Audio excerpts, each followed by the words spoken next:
बंधु माने आजिर एही कार्यक्रम को आपण मानक स्वागत। आजिर एही कार्यक्रमटी मेष राशि व्यक्ति विशेष मानक पई बहुत ही गुरुत्वपूर्ण अटे। कारण आपणक जीवन रे जहाँ भी दुख थिला, जहाँ भी किछि समस्या थिला, से सबुर अंत हेबाकु जाउछि। एही वर्ष 2025 रे आपणक पई खुशीर समय आरंभ हेबाकु जाउछि। बंधु माने एही वर्ष 2025 रे बड़ बड़ ग्रह मानकर राशि परिवर्तन हेबाकु जाउछि, जहार प्रभाव प्रत्येक राशिर व्यक्ति विशेष मानक उपरे पड़िबाकु जाउछि। तेबे एही ग्रह मानकर राशि परिवर्तन आपणक जीवन रे सकारात्मक प्रभाव पकाइबाकु जाउछि, जहा फल रे आपणक जीवन रे एक विराट परिवर्तन हेबाकु जाउछि। तो ए सब विषय आज भिडियो रे आमे माने विस्तार भाबरे जानिबा। तेणु आपण माने भिडियोटी को स्किप न करी शेष पर्यंत थरे मात्र निश्चय देखंतु। तेबे बंधु माने ता पूर्व जदि आपणकर मेष राशि होइथाय तेबे भिडियोटी को गोटे लाइक करी चैनल टी को सब्सक्राइब करि दियंतु एवं कमेंट बॉक्स रे भक्ति एवं श्रद्धार सहित जय श्री जगन्नाथ निश्चय लिखंतु। तो बंधु माने आपणकर तो सबु दुखर अंत, सबु समस्यार अंत एही 2025 मसियारे हेबाकु जाउछि। मात्र दीर्घ 30 वर्ष परे आपणक राशि रे शनि 7.5 आरंभ मध्य हेबाकु जाउछि। तो बंधु माने आसंतु आरंभ करिबा आजिर एही कार्यक्रम को, जहाकि जन्म राशि एवं चंद्र राशि उपरे आधारित अटे एवं राशि चक्रर 12 गोटी राशि मध्यरु प्रथम राशि हेउछि मेष राशि एवं आपणक राशिर अधिपति हेउचंती मंगल। तेबे बंधु माने वर्षर आरंभ रे आपणकर द्वितीय भावरे विराजमान रहिबे देवगुरु बृहस्पति, चतुर्थ भावरे विराजमान रहिबे मंगल, आपणकर षष्ठ भावरे विराजमान अछंती केतु, अष्टम भावरे विराजमान अछंती बुध, आपणकर नवम भावरे विराजमान अछंती सूर्य, एकादश भावरे विराजमान अछंती शनि एवं शुक्र एवं आपणकर द्वादश भावरे विराजमान अछंती राहु। तो बंधु माने आपणक राशिर अधिपति हेउचंती मंगल एवं एही वर्ष 2025 रो स्वामी मध्ये हेउचंती मंगल। सेथिपाई एही वर्ष 2025 टी आपणक पई अत्यंत विशेष अटे, अत्यंत महत्वपूर्ण अटे। कारण एही वर्ष 2025 रे आपणक जीवन रे अनेक किछि परिवर्तन हेबाकु जाउछि। आपणक मध्य रे एही वर्ष 2025 रे एनर्जी बहुत अधिक रहिबो। आपणक मध्य रे आग्रेशन मध्य रहिबो एवं धैर्यर मध्य हानि देखा देई पारे। तो सेथिपाई एई सब जिनिस रे आपण टिके ध्यान रखंतु। तो वर्षर आरंभ रे मंगल आपणकर चतुर्थ भावरे विराजमान अछंती। तेबे चतुर्थ भावरे मंगल नीचस्थ अछंती। पुणी मंगल वक्री होई आपणकर तृतीय भाव को चलन करिवे, पुणी आपणकर चतुर्थ भाव को चलन करिवे, तापरे आपणकर पंचम भाव को चलन करिवे। तो मोटामोटी भावरे देखिबाकू गले वर्षर प्रथम भावरे मंगल आपणकर सेही तृतीय, चतुर्थ एवं पंचम भावरे ही विशेषतः रहिबे। तो वर्षर आरंभ रे आपण कोनोसी बड़ जिनिस रे डील करि पारंती, जाकि एप्रिल मे मास पूर्वरो आपण कोनोसी बड़ जिनिस को नै डील करि पारंती। ता प्रॉपर्टी को नै कि हो, कोनोसी कंस्ट्रक्शन रिलेटेड हो, किबा कोनोसी टेक्निकल जिनिस हो, किबा कोनोसी जिनिस किणा किणे करिबारे हो। तेबे आपण जदि ए सब भली किछि जिनिस किणा किणे करबा पई चाहछथि, तो मई मास पूर्वरो जदि आपण ए सब किणंती तो आपणक पई अधिक भल रहिबो। एवं वर्षर आरंभ रे सूर्य आपणकर भाग्य स्थान रे अर्थात नवम स्थान रे विराजमान अछंती। पुणी 14 जनवरी को सूर्य मकर राशि रे अर्थात आपणकर दशम भाव को चलन करिवे। तो 14 जनवरी रो 14 फेब्रुआरी सूर्य आपणकर दशम भाव रे रहिबे। पुणी 14 फेब्रुआरी रो 14 मार्च आपणकर एकादश भाव रे रहिबे। पुणी 14 मार्च रु 14 एप्रिल आपणकर द्वादश भाव रे रहिबे। तो जेतेबेले 14 मार्च रु 14 एप्रिल एही समय अवधि एही परि अटे जेउथिरे कि आपणको निजर प्रेम जीवन रे विशेष ध्यान रखिबार अछि। तो सेही समय आपणको निज प्रेम जीवन रे ध्यान देबार अछि, निजर शिक्षा जीवन उपरे मध्ये ध्यान देबार अछि एवं निजर माइंड को आपणको कंट्रोल करिबार अछि। मात्र जेमिति ही 14 एप्रिल को सूर्य आपणकर प्रथम भाव को आसी जिवे, ता आपणकर शिक्षा जीवन को नेकी बहुत भल फल प्रदान करिवो। किबा 14 एप्रिल पर जदि कमेंट रिलेटेड आपणकर कोनोसी एग्जाम अछि किबा कोनोसी भी एग्जाम रहिछि, तो सेही एग्जाम रे निश्चित भाबरे आपणको बहुत शुभ फल मध्ये प्राप्ति हेबो। कारण सूर्य आपणकर प्रथम भावरे उच्चस्थ होइजिबे 14 एप्रिल सूर्य आपणकर प्रथम भाव को चलन करेंगे। पुणी 14 मई को सूर्य आपणकर द्वितीय भाव को चलन करेंगे। तापरे 14 जून को सूर्य आपणकर तृतीय भाव को चलन करेंगे। सेपरी सूर्य आपणकर भल भल स्थान रे चलन करेंगे, जहाँकि आपणकर शिक्षा क्षेत्र में आपणकर प्रेम जीवन में बहुत शुभ फल पकाइब।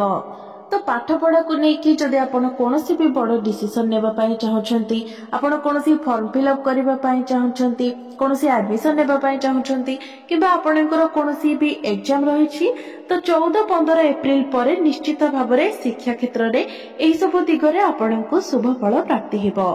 तेबे आपण जदि फैमिली प्लानिंग करबा पाई चाहउछंती तो एप्रिल 14 पूर्वरु आपणको पाई समय बहुत भल रहिबो, कारण गुरु बृहस्पति आपणकर द्वितीय भावरे विराजमान रहिबे। गुरु हेउछंती संतानर कारक ग्रह एवं गुरुंकर दृष्टि आपणकर पंचम भाव उपरे मध्य रहिबो। तो एप्रिल मास पूर्वरु जदि आपण फैमिली प्लानिंग करंती तो यह आपणको पाई शुभ फल प्रदान करिबो। तेबे बंधु माने एही वर्ष 2025 रे आपणकर शनि 7.5 आरंभ मध्य हेबो। तो बंधु माने जहाँकि दीर्घ 30 वर्ष परे आपणकर राशि रे शनि 7.5 लागिबाकू जाउछि। तेबे शनि 7.5 तीनोटी चरण रही थाए। प्रथम चरण, द्वितीय चरण एवं तृतीय चरण। प्रति चरण 2.5 वर्ष धरि लागि थाए, जहाँकि आपणक राशि रे वर्तमान प्रथम चरण लागिबाकू जाउछि, जहाँकि 2.5 वर्ष पई आपणकर प्रथम चरण रहिबो। तेबे बंधु माने शनि हेउछंती कर्मर कारक ग्रह। आमर कर्म फल आधार रे ही शनि हमको फल प्रदान करिथांती एवं शनि 7.5 जेतेबेले लागि थाए सेतेबेले आमे जेउ कर्म करिथाउ सेही कर्मर फल ही शनि देव हमको प्रदान करिथांती। तेबे बंधु माने अनेक व्यक्ति माने शनि 7.5 ना शुणिला मात्रे ही डरी जाइथांती। तेबे वास्तव में शनि 7.5 रे डरिबा भली किछि भी न थाए। प्रत्येक व्यक्तिर जीवन रे शनि 7.5 आसीबा बहुत जरूरी होई थाए, कारण आम जीवन रे दुख एवं सुख लागि रहिछि। सुख आसिले ही आमे दुखर कष्ट जानि पारिबा, दुख आसिले ही आमे सुखर मूल्यटी बुझी पारिबा। सेति जीवन रे सब किछि आसीबा जरूरी होई थाए। तेबे शनि 7.5 सबुठारु गुरुत्वपूर्ण कथा हेउछि शनि आमको कर्मर मूल्य बुझाई थांती। वास्तव में आमर निजर किए एवं पर किए ताहा मध्य आमको एही शनि 7.5 मध्यरे जणा पड़ी जाई थाए। शनि 7.5 मध्यरे शनि आमको बहुत मैच्योर मध्य बनाई थांती। जीवन रे किपरि आगको बढ़ी हेबो, जीवन रे आमे सब कोन करिबा तारा हमको केउ सब फल प्राप्ति हेबो, से सब विषय हमको शनि 7.5 मध्यरे ही जणा पड़ी थाए। एही शनि 7.5 मध्यरे शनि हमको एपरि शिक्षा प्रदान करिथांती, जहाँकि जीवन रे अन्य कोनोसी परिस्थिति रे भी आमे एभली शिक्षा ग्रहण करि परिबा नाही। तेबे बंधु माने आउ गोटे कथा आपण माने निश्चित भाव में मन रखिबा उचित जे हमर चिंताधारा जो भली भाव में होई थाए हम जीवन रे मध्य सेही भली घटना घटी थाए। आमे जदि पॉजिटिव चिंताधारा रखिबा तो निश्चित भाव में हमर लाइफ रे पॉजिटिव ही हेबो, एवं आमे जदि निज पई नेगेटिव भाबिबा तो आम सहित नेगेटिव मध्य हेबो। सेतिपाई शनि 7.5 आपण भयभीत न होई सब बेले पॉजिटिव रुहंतु एवं आपणकर कर्म को ठीक भाव में करि चलंतु। निश्चित भाव में एही शनि 7.5 आपणको अशुभ फल नुहे बरं शुभ फल प्राप्ति हेबो। आपण एही शनि 7.5 मध्य जीवन रे बहुत उन्नति करिवे। बंधु माने आपण माने जानि रखिबा उचित जे शनि 7.5 शनि रंक को राजा रे मध्य बनाई देथांती एवं राजा को रंक रे मध्य परिणत करि देथांती। यह संपूर्ण रूप से आधारित होता है जे आपणकर निजस्व जन्म कुंडली रे शनिकर स्थिति किपरि रहिछि।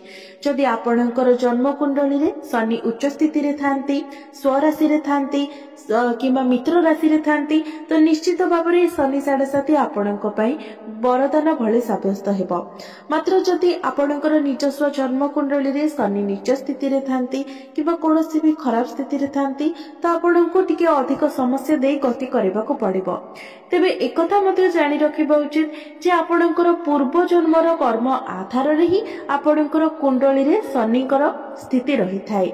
तो आपण पुनर्बार सही भूल को न दोहराई शनि 7.5 मध्यरे निजर भूल गुडी को आपण सुधारिबा को चेष्टा करंतु, जहा फल रे आपणकर भविष्य सुखमय होई परिबो।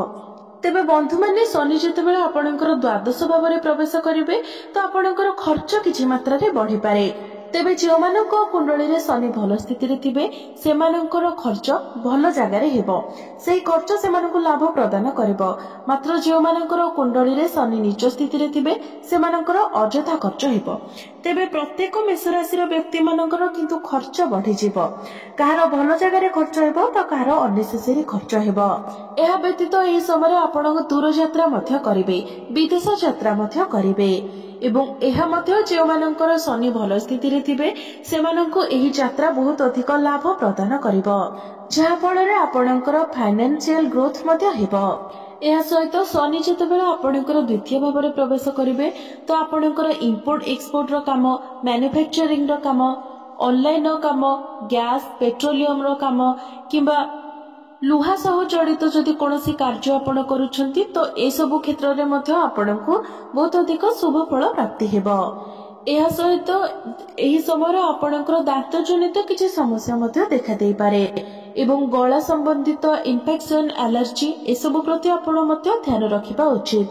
ଏହା ସହିତ ଏହି ବର୍ଷ 2025ରେ ଆପଣଙ୍କର ସ୍ଥାନ ପରିବର୍ତ୍ତନ ମଧ୍ୟ ହୋଇପାରେ ଏବଂ ଗୁରୁତ୍ୱପୂର୍ଣ୍ଣ କଥା ହେଉଛି ଯେ ଆପଣଙ୍କ କୁଣ୍ଡଳୀରେ ଶନି ଭଲ ସ୍ଥିତିରେ ଥାନ୍ତୁ କିମ୍ବା ଖରାପ ସ୍ଥିତିରେ ଥାନ୍ତୁ ଆପଣଙ୍କ ଉପରେ କିନ୍ତୁ ରେସ୍ପନ୍ସିବିଲିଟି ଅଧିକ ଆସିବ।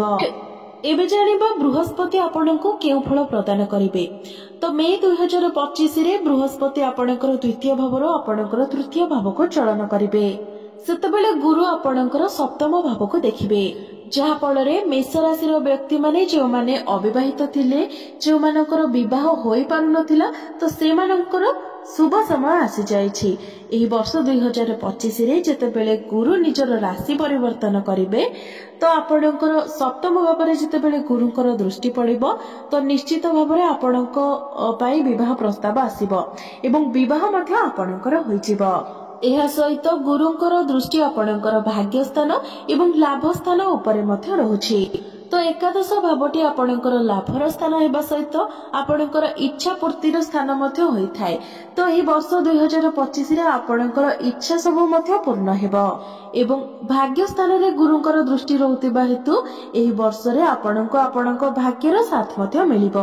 ଏହି ବର୍ଷ 2025ରେ ଆପଣ କୌଣସି ପାର୍ଟନରସିପ ବିଜନେସ ମଧ୍ୟ କରିପାରନ୍ତି ଏବଂ ଡେଲି ଇନକମ୍ ହେବା ଭଳି କୌଣସି ବିଜନେସ ମଧ୍ୟ ଆପଣ କରିପାରନ୍ତି ଯେଉଁଥିରେ ଆପଣଙ୍କୁ ଲାଭ ପ୍ରାପ୍ତି ହେବ।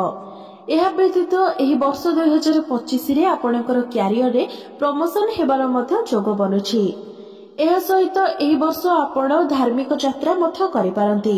ଧାର୍ମିକ ଯାତ୍ରା ଯୋଗୁଁ ଆପଣଙ୍କର ପାଦରେ ଆପଣ ଥକାପଣ ଅନୁଭବ କରିପାରନ୍ତି, କାରଣ ଏହି ବର୍ଷରେ ଆପଣ ପଦଯାତ୍ରା କରିକି ହିଁ ଧାର୍ମିକ ଯାତ୍ରା କରିପାରନ୍ତି। 18 ମେ 2025କୁ ରାହୁ ଆପଣଙ୍କର ଏକାଦଶ ଭାବକୁ ଚଳନ କରିବେ, ଯାହାକି ଆପଣଙ୍କ ପାଇଁ ଏକ ବହୁତ ବଡ଼ ପରିବର୍ତ୍ତନ ଆଣିବ, କାରଣ ରାହୁ ଏକାଦଶ ଭାବରେ ବହୁତ ଅଧିକ ଶୁଭ ଫଳ ପ୍ରଦାନ କରିଥାନ୍ତି। ସର୍ଟକଟ ଭାବରେ ଆପଣ ବହୁତ ଧନ ଅର୍ଜନ କରିପାରିବେ। ଯେଉଁମାନେ ଟ୍ରେଡିଂରେ କାର୍ଯ୍ୟ କରୁଛନ୍ତି, ସେୟାର ମାର୍କେଟରେ କାର୍ଯ୍ୟ କରୁଛନ୍ତି ସେମାନଙ୍କୁ ବହୁତ ଅଧିକ ଲାଭ ପ୍ରାପ୍ତି ହେବ। ଆପଣ ବହୁତ ସ୍ମାର୍ଟ ଭାବରେ ଇନକମ୍ କରିପାରିବେ। ବିଶେଷ କରି ଯେଉଁମାନେ ପଲିଟିକ୍ସ ଲାଇନରେ ଅଛନ୍ତି ସେମାନଙ୍କ ପାଇଁ ଏହା ବହୁତ ଭଲ ଫଳ ପ୍ରଦାନ କରିବ। ଗଭର୍ଣ୍ଣମେଣ୍ଟ ସେକ୍ଟର ପାଇଁ ମଧ୍ୟ ଏହା ବହୁତ ଶୁଭ ଫଳ ଦେବ। ରାହୁଙ୍କର ଏକାଦଶ ଭାବରେ ଚଳନ ଆପଣଙ୍କୁ ବହୁତ ହି ବୁଦ୍ଧିମାନ ବନାଇବ, ଚାଲାକ, ଚତୁର ଏବଂ ସାର୍ପ ମାଇଣ୍ଡ ବନାଇବ। ଏହା ସହିତ ଆପଣଙ୍କର ଫାଇନାନ୍ସିଆଲ ଗ୍ରୋଥ ମଧ୍ୟ ହେବ। ଆପଣଙ୍କୁ ରୋଜଗାର କରିବାର ଭିନ୍ନ ଭିନ୍ନ ବାଟ ମିଳିଯିବ। ବନ୍ଧୁମାନେ, ଆପଣ କେବଳ ଶନି 7.5କୁ ନେଇକି ଡରି ଯାଆନ୍ତୁ ନାହିଁ, ଅନ୍ୟ ଗ୍ରହମାନଙ୍କର ଚଳନ ବି ଆପଣଙ୍କୁ ଶୁଭ ଫଳ ପ୍ରଦାନ କରିବ। ତ ନିଶ୍ଚିତ ଭାବରେ ଏହି ବର୍ଷ ଆପଣଙ୍କର ଅଶୁଭ ଅପେକ୍ଷା ଶୁଭ ଫଳ ଅଧିକ ରହୁଛି। ତ ନିଶ୍ଚିତ ଭାବରେ ଏହି 2025 ମସିହାଟି ଆପଣଙ୍କ ପାଇଁ ବରଦାନ ସାବ୍ୟସ୍ତ ହେବ। ତେବେ ଶନି 7.5ର ଯେଉଁ ଦୁଷ୍ପ୍ରଭାବ ଅଛି ତାକୁ କମାଇବା ପାଇଁ ଆପଣ ପ୍ରତ୍ୟେକ ଦିନ ଶନିଙ୍କର ବୀଜ ମନ୍ତ୍ର 108 ଥର ଜପ କରନ୍ତୁ ଏବଂ ଯେଉଁମାନଙ୍କ କୁଣ୍ଡଳୀରେ ଶନି ନିଚସ୍ତ ଅଛନ୍ତି ସେମାନେ ଶନିଙ୍କର ପ୍ରତିକାର ସ୍ୱରୂପ ପ୍ରତ୍ୟେକ ଶନିବାର ଦିନ କିଛି କଳା ଜିନିଷ ଦାନ କରନ୍ତୁ। ଏହା ସହିତ ଆପଣ ଶନିଙ୍କର ପ୍ରାର୍ଥନା ମନ୍ତ୍ର ମଧ୍ୟ ଜପ କରନ୍ତୁ ଏବଂ ପ୍ରତ୍ୟେକ ଦିନ ଆପଣ ହନୁମାନ ଚାଳିସାର ପାଠ କରିବା ସହିତ ପ୍ରତ୍ୟେକ ଦିନ ମଙ୍ଗଳଙ୍କର ବୀଜ ମନ୍ତ୍ର ମଧ୍ୟ 108 ଥର ଜପ କରନ୍ତୁ। निश्चित भाव में शनिकर 7.5 दुष्प्रभाव आपणक उपरे कम होइजिवो एवं शनि 7.5 आपणकर केतेबेले समाप्त होइजिवो ताहा आपणको जणा मध्य पड़िबो नाही। तेबे बंधु माने एई वर्षटी आपणकर शुभमय हेउ मंगलमय हेउ एहा ही ईश्वरଙ୍କ निकटरे मोर प्रार्थना। धन्यवाद।